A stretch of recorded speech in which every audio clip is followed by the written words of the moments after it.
Now we have a speech by S.I. Srinivas Sir, Neralment Police Station.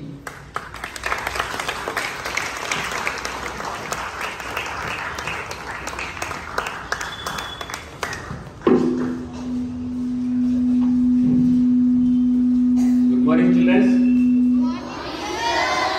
నేను last time కూడా వచ్చాను, మీరున్న గుర్తుపడ్డారా?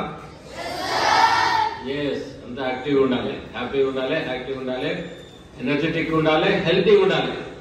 మనం ఏదైనా పని చేయాలంటే ఫస్ట్ హెల్త్ కాన్షియస్ ఉంది.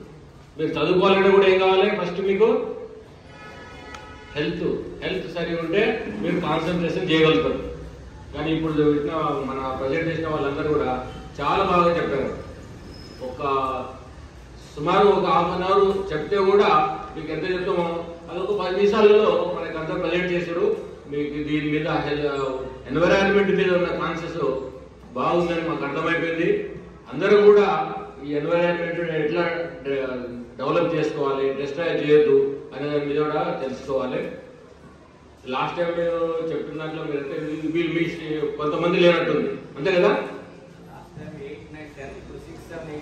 ఎస్, అది క్లాసులు అయితే ఇప్పుడు మీరు అందరూ కూడా మంచి ప్రజెంట్ చేశారు, బాగానే ఉంది. ఇప్పుడు మన ఈ రోజు ప్రోగ్రామ్ లో వాతావరణం పరిరక్షణ అనే దాని గురించి ఎన్విరాన్మెంట్ సేవ్ చేయాలి ఎట్లా అంటే, ఇప్పుడు మనం హెల్తీ ఉండాలంటే మనకి ఏం కావాలి? ఫస్ట్ మనం ఆకలి అవుతుంది, దప్పిక అవుతుంది, ఏం తాగుతాం? వాటర్ తాగుతాం కదా. వాటర్ అంటే మనం మంచి వాటర్ కావాలనుకుంటాం. జస్ట్ మీకు తెలియదు, ఒక 20 years 30 years బ్యాక్ వాటర్ పుష్కలంగా ఉండేది, ఇంత పొల్యూట్ అయి ఉండేది కాదు. అప్పుడు అనుకునేది వాటర్ కూడా కొనుక్కుంటారట అని కొన్ని కంట్రీస్లలో జరిగేది. అప్పటికే వాతావరణం మొత్తం పొల్యూషన్ అయిపోయి దాన్ని ప్యూరిఫై చేసి వాటర్ని నమ్మేవాళ్ళు. అంటే మన వాటర్ని కొనుక్కుంటారా అనేది ఆశ్చర్యకంగా ఆలోచన చేసేది.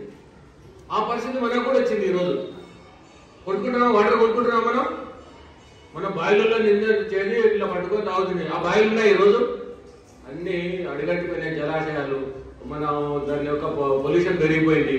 తీసుకొని మళ్ళీ మనం దాన్ని ప్రాసెస్ చేసి ఒక బాటిల్ తయారు చేసుకొని మంచి వాటర్ చేసుకుంటున్నాం, ఆ వాటర్ తాగుతున్నాం. ఇప్పుడు అన్నిటికంటే మన ఆక్సిజన్లో మనది ఫస్ట్ మన కంట్రీ. అంటే బాగా వాతావరణము చెట్లు యామలతోని ప్రకృతితోని నిండి ఉంది మన చెట్లు. భారతదేశం చాలా పెద్దది, అడవుల శాతం కూడా ఎక్కువే. మంచి సకాలంలో వర్షాలు పడి సమకాల పరిస్థితుల్లో చలికాలం, ఎండాకాలం, వర్షాకాలం 3 ఎట్లా సమానంగా ఉండి మన పరిస్థితిని కాపాడుతున్నాయంటే ఈ యొక్క ప్రకృతిని మనం ప్రేమించాలి. ఫస్ట్ ప్రకృతి అంటే ఏముంటుంది? మన ప్రకృతిలో ఏముంటాయి ముఖ్యంగా చెప్పండి, ఒక ఐడియా ఉందా? ప్రకృతి వాతావరణం అంటే ఏంటి? పంచభూతాలు విన్నారా పేరు? పంచభూతాలు నింగి, నేల, అగ్ని, వాయు, జలం, ఇవే పంచభూతాలు. వీటిని మన భూగోళాన్ని మొత్తం రక్షించే ఇవే. వాటిని మనం పరిశుభ్రంగా, నిర్మలంగా, నిష్కల్మషంగా ప్రేమిస్తే మనం 1% వాళ్ళకి సేవ్ చేస్తే మనకు 10% సేవ్ చేస్తాం. అదే సేమ్ టైం మనం 1% నష్టం చేస్తే 10 times నష్టం కూడా చేస్తాయి. ఇది చాలా ఇంపార్టెంట్ అండి. మనం ఈ కాలుష్యం రాకుండా ఉండాలి. ఏది వల్ల మనకు ఫస్ట్ జనరల్గా మనకు అందరికీ ఆక్సిజన్ లేని బతకలేము. అది కూడా ప్యూర్ మంచిది. గాలి ఉండే అన్ని రకాల ఆక్సిజన్ కూడా ముందు కొనుక్కునే పరిస్థితి ఏర్పడుతుంది. ఈ గతంలో ఒకసారి కరోనా వచ్చినప్పుడు ఆక్సిజన్ తీసుకోవడానికి కష్టమై వెంటిలేటర్స్ అనేది పెట్టినారు. కరోనా విన్నారా పేరు? ఐడియా ఉంది కదా? ఆక్సిజన్ పెట్టడానికి పెద్ద డిమాండ్ వచ్చింది, ఆక్సిజన్ కావాలని, హెల్త్గా లేనప్పుడు.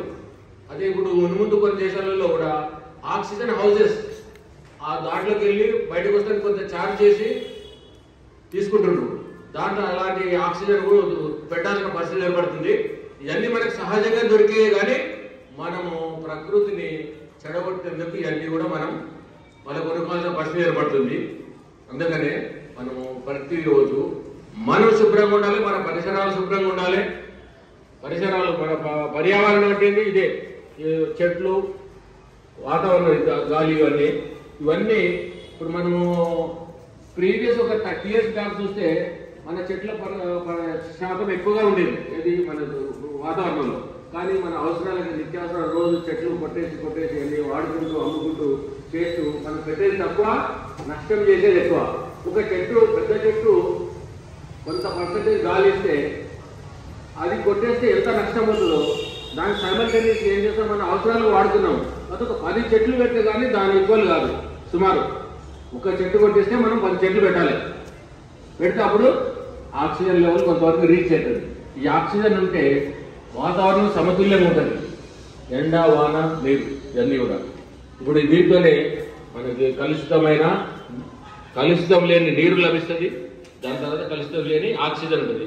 ఇది మన ప్రాణవాయువు. ఈ ప్రజలకు మన మనుగడే మన ప్రాణవాయువు. ప్రాణవాయువుని మనము ఎంత డెవలప్ చేయాలని మన వంతు కృషి చేస్తామో అంత మన హెల్త్ ఇస్తుంది, మన లైఫ్ కూడా అంత ముందుకు తీసుకోబోతుంది. చాలా ముఖ్యమైనది. ఒక చెట్టు కొట్టాలంటే నాకు తెలిసి కూడా కొంత వెనక రోజుల్లో చెట్టుకు దండం పెట్టి తప్పైందమ్మా మా అవసరాలు కొట్టుకుంటాము, నీ వల్ల 10 చెట్లు పెడుతున్నామని చెట్టుకు దండం పెట్టి పూజ చేసి ఆ చెట్టును బట్టి ఇంకో చెట్లు 10 చెట్లు నాటేవారు. ఇప్పుడు ఆ పరిస్థితి మనం అన్ని అవాయిడ్ చేసినా మర్చిపోయింది. ఇది ముందు మన మానవ జాతి మనగడిగే ప్రమాదకరంగా ఉంటుందని ఇది ఒక ప్రభుత్వాలు కొన్ని గవర్నమెంట్ లెవెల్లో కూడా ఒక ప్రోగ్రామ్ పచ్చదనం పరిశుభ్రత ఇలాంటి ప్రోగ్రామ్ కొన్ని కండక్ట్ చేసి కొన్ని లక్షల చెట్లు పెట్టేస్తుంది. లక్షలు బతకవాలంటే కొన్ని పోయినా కొన్ని ఉంటాయి, దాని నుంచి కొంత వస్తుంది. ఎవరి ఇయర్ పెట్టగా కొంత మనకి ఈ వాతావరణ సమతుల్యం కాపాడినట్టు అవుతుందని గవర్నమెంట్ కూడా ఒక ప్రోగ్రామ్ తీసుకొని చేస్తుంది. ఇప్పుడు దీనికి అందరికీ మన ప్రాణవాయువు మన మానవ జాతికే మొదల. దీన్ని అందరి పర్యావరణాన్ని పర్యావరణం ఏమేమి వస్తాయమ్మా, మనం వాతావరణ కాలుష్యాలు ఏమేమి ఉంటాయి, వాటర్ కూడా డ్యామేజ్ అవుతుంది, మొత్తం చెడు వాటర్, సౌండ్, ఇవన్నీ కూడా. ఆక్సిజన్ కావాలంటే వాటర్ పొల్యూషన్ వస్తుంది. ఇది ఫస్ట్ దాని నుంచి కూడా భూమి ఖరాబ్ అవుతుంది. భూమి ఎంత పొల్యూషన్ అవుతుంది. వ్యర్థ పదార్థాలు మొత్తం నింపుతామంటే భూమిలో ఉన్న రసాయనిక దానికి మనకి సరైన పర్యావరణానికి సహకరించదు. వీలైన కాడికి మనం అందరము పర్యావరణం రక్షించడానికి